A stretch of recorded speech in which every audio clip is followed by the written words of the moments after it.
think it's a little ridiculous because it kind of sends this message, well, if you have a foreign language film, you couldn't possibly win Best Picture. Hi everybody, I am Chad. In this video, I'm going to react to the trailer for Minari, as that movie was released this week in Korea.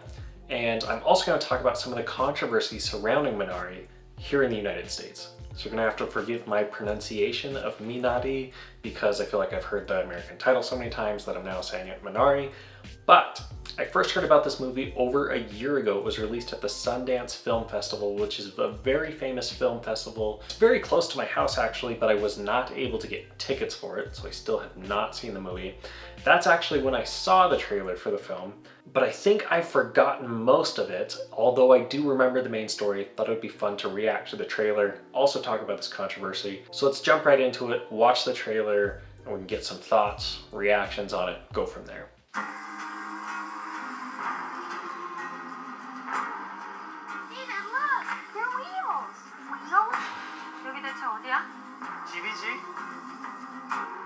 It's probably really shocking.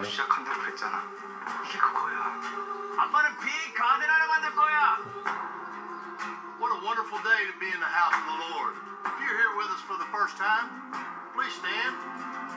What a beautiful family. Glad you're here. How's your daddy like that new farm? He growing things good, doing things right? Yes. The kid's cute. 미국 애들은 할머니랑 같이 방 쓰는 거 싫어한다던데. I don't like Grandma. 쟤는 안 그래요. 한국애니까. Grandma smells like Korea. Oh, Yeah. sad. 뭐라고? Grandma smell?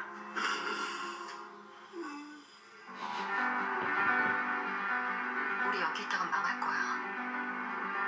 애들을 위해서라도 한 번 더 생각해 볼 수 있잖아. 애들도 한 번쯤 아빠가 뭔가 해내는 거 봐야 될 거 아니야.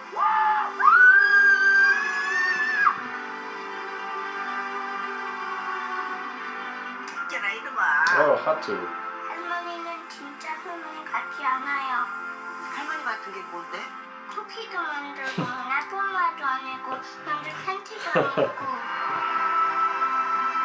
We need to find water somewhere. If that soil ain't wet, you're gonna lose your crop.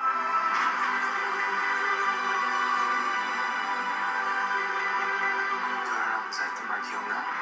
미국에 가서 서로를 구해주자고 했던 거. 기억해.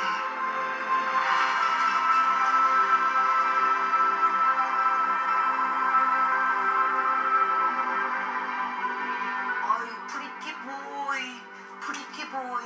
I'm not pretty. I'm good looking.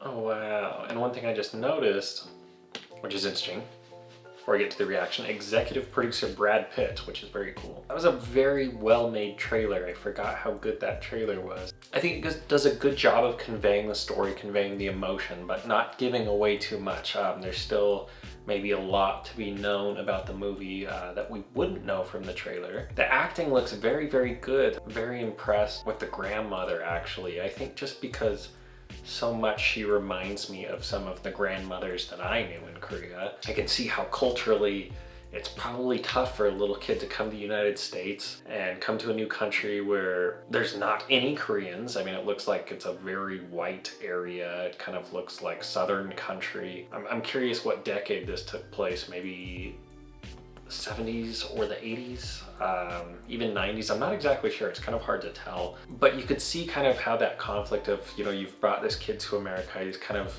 becoming Americanized in a lot of ways, and then he sees his grandma as different as other grandmas, and just, I think it's going to be a really good film. I think that's a film that we could very much use right now, and a film that offers very good perspective on what it's like specifically for a Korean family to come to the United States and what their experiences might be like, what their challenges might be like. I've had a few friends who have watched it and have asked me if I've seen it yet, which obviously I haven't, and they've said very good things about it, so I'm excited to see it. I'm curious how a Korean audience would think of a movie like this. I think it's beneficial for both an American audience and a Korean audience specifically. An American audience, obviously, you get to see what it's like for a family to immigrate here and for the challenges that they would go through. And I think it's very enlightening. I think it's just a very useful film. And then on the other side, I see it being very interesting to Koreans because they can see maybe what it would be like at this time to have immigrated to America, what that experience would be like. So on both sides, I see it as interesting because this family that moves from Korea to the United States, they're having this experience that those in Korea probably haven't had and those in America probably haven't had unless they've immigrated themselves before. So I'm excited about it, and I'm excited to see it. Definitely going to watch it this week and do a reaction to it, a full movie review for it. Hopefully some of you guys will be able to see it this week. Let me know in the comments if you've seen this movie already, if you're planning to see it, overall thoughts on it.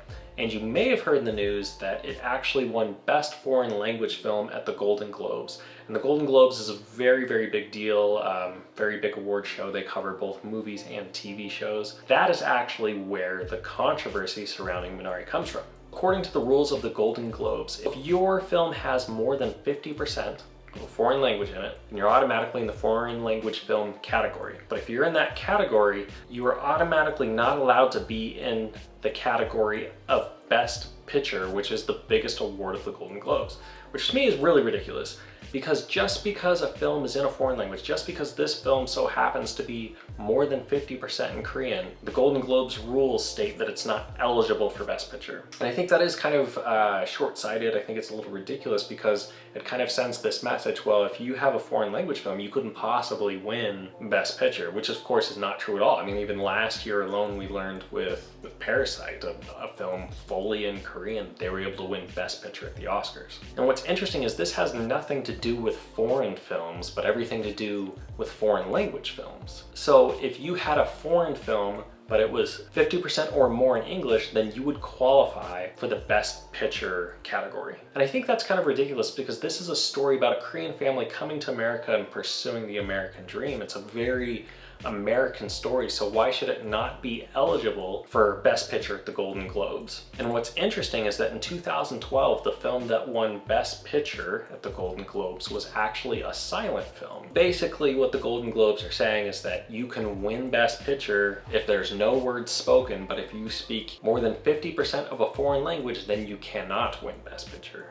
So my question is, what kind of message does that send? What does that say for international film if the Golden Globes are telling people that you cannot win Best Picture award if it's in a foreign language, but you can win it if nothing in your film is said at all? So I think it is very unfair, and I think that's a rule that needs to be changed. I think Minari should have been eligible for Best Picture. I think probably had a decent chance of winning, certainly would have been nominated. And so I think going forward, my hope is that Golden Globes will recognize that obviously film can be great in any language, and just because you won the Best Foreign Language Film doesn't mean that you shouldn't be eligible to win the Best Film as well. Very soon, the nominations for the Oscars will be released, they will be announced, and my expectation is that Minari will be nominated for a few awards in those categories. The speculation about the Oscars is just everything that I've heard from film websites, from prediction websites, but that does indicate to me that Minari is as good as it looks.